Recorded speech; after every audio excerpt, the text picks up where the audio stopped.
Good afternoon. Good afternoon. As you said, milk is a bad for health. There are four white things: maida, Yeah. sugar, salt. Milk, maida, sugar and salt. Milk is also not Yeah. good. I knew that question will come. Milk is a poison, I'll tell you why. It's a very long story, but I'll make it short. Milk by definition. हम किसी भी चीज़ को अगर पहचानना है तो उसका एक वर्णन करना चाहिए. तो मैं दूध का वर्णन करने जा रहा हूँ. Milk by definition is a liquid, easily digestible, sterile suspension of carbohydrate, protein, vitamin, mineral, fat and in water. And the ingredients are arranged in the proportion to the needs of the infant of that species. इसका मैं हिंदी में अनुवाद करूं तो दूध एक ऐसी चीज़ है जो लिक्विड है, जो शुद्ध है, जिसमें कार्बोहाइड्रेट, प्रोटीन, फैट, विटामिन और मिनरल का समावेश है पानी में, और इनका जो प्रपोर्शन है, जो इन सब चीज़ों का जो प्रपोर्शन है वो उस स्पीसीज के शिशु के अनुकूलता के अनुसार ही बना है. मतलब भैंस का दूध भैंस के लिए अनुकूल, गाय का दूध गाय के लिए अनुकूल, बकरी का दूध बकरी के लिए अनुकूल और इंसान का दूध इंसान के लिए अनुकूल. और इसने कुदरत ने ये खुराक बनाया ताकि वो शिशु जब तक बड़ा हो जाए, that little infant of that species becomes grown up and is able to find and eat adult food. He is given ready-made food in an easily digestible manner. That is the definition of milk. अब इंसान जब जन्म लेता है वो अपनी माँ का दूध लेता है. He takes his mother's milk. After 2 years, his mother get tired of feeding him. She says, now I give him milk from the outside. And she brings buffalo's milk and she feeds the child buffalo's milk. That child is so small and a buffalo's child is so big. The buffalo's milk contains so much protein, so much fat, because the buffalo has to grow to 2,500 pounds. A little baby gets this milk, he can't digest it, it becomes fermented and he vomits. So as soon as he vomits, you take him to the pediatrician and the pediatrician says, I think he has got gastroenteritis, and you give him medicines. You give him an antibiotic. He takes antibiotic, he becomes more weak. Again you give him milk, again he gets loose motions, again you go to the pediatrician, and his childhood is ruined with antibiotics and medicines. उसके बाद अगर उसको ये दूध पेट में कुछ नहीं हुआ तो वो खून में जाएगा, खून में हजम नहीं होगा तो उसका बलगम बनेगा. और बलगम is mucus and mucus must get out of the body, so it comes to the nose. And it starts to come out from the nose, and we call that cold. The child has got a cold, so you take again pediatrician and he gives medicine for cold. If the cold is so bad, it becomes a cough, it becomes asthma, it becomes skin eczema, it becomes white discharge in a grown-up lady, it becomes loose motions in a grown-up young adult, and mucus will come out.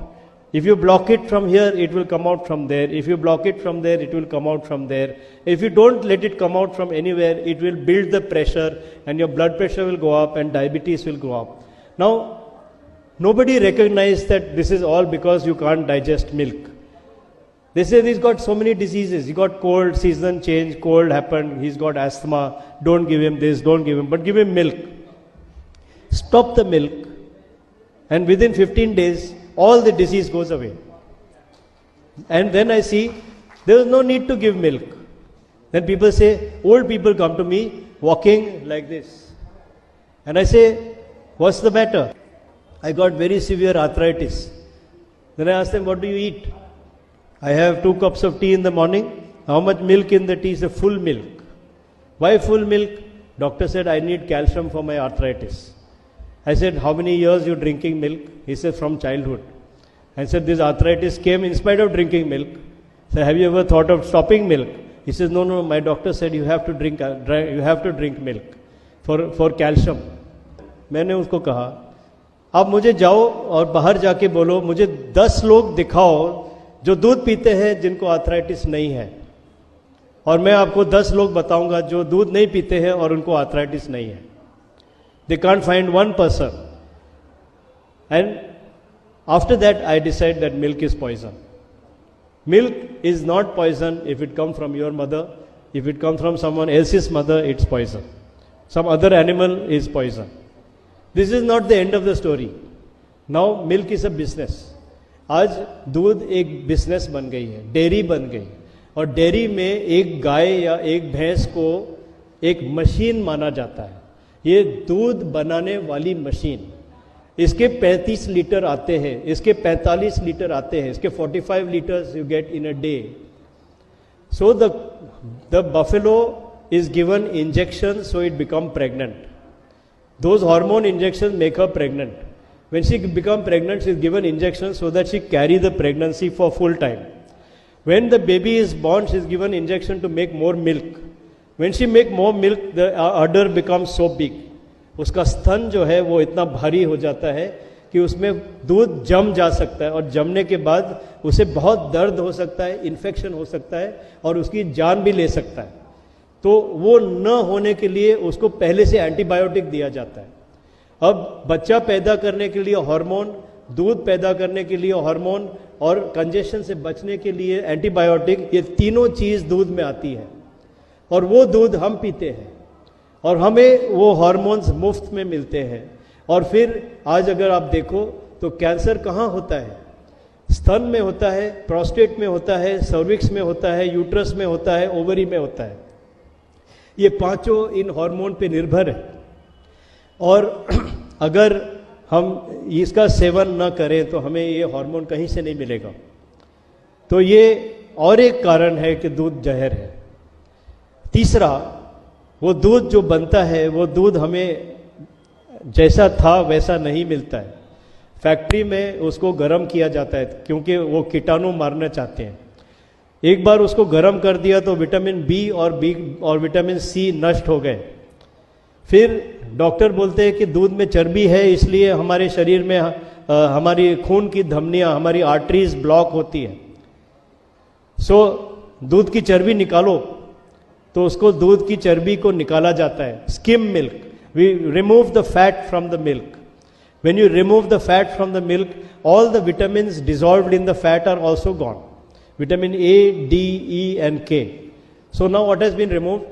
Vitamin A, D, E, K, B and C. All are removed. 2 by heating and 4 by skimming. And fat is removed. What's left? Only carbohydrate and protein. Now carbohydrate and protein in water is not called milk. So it's not milk that we are drinking. We are not drinking milk. We are drinking something else. So, I hope that answers your question. Yeah. What will you say about lassi and dahi? Lassi and dahi. That's my point. एक लस्सी बनती है सीधा दूध से, दूसरी लस्सी बनती है सीधा गांव में दूध गर्म किया, उसको रेड किया, लाल किया, उसको मिट्टी के बर्तन में गर्म किया, उसके बाद जमाया. Is it harmful for the body? ना. दही, अगर दूध शुद्ध है, अगर दूध शुद्ध है सर, दूध शुद्ध है. नहीं, एक मिनट, दही लस्सी दूध से बनती है ना? yes. बस तो दूध की बात पहले करनी पड़ेगी. yes. अगर दूध शुद्ध है, आप गांव में रहते हैं, आपकी गाय है, आपने उसको कोई दवाई नहीं, कोई हार्मोन नहीं दिया, कुछ नहीं दिया, वो खुशहाल से बच्चा पैदा किया और उसने दूध दिया और उसका एक्स्ट्रा दूध आपने ले लिया, तो वो दूध जायज़ है. वो दूध को लस्सी में परिवर्तित करो, दही में परिवर्तित करो, पनीर में परिवर्तित करो, तो वो हजमे के लिए आसान है. लेकिन इंसान को मेहनतू होना पड़ेगा.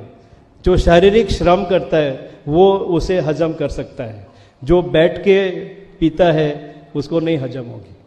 सो एक तरफ इंसान को श्रमिक होना है, शारीरिक श्रम, और दूसरी तरफ दूध को प्योर होना चाहिए.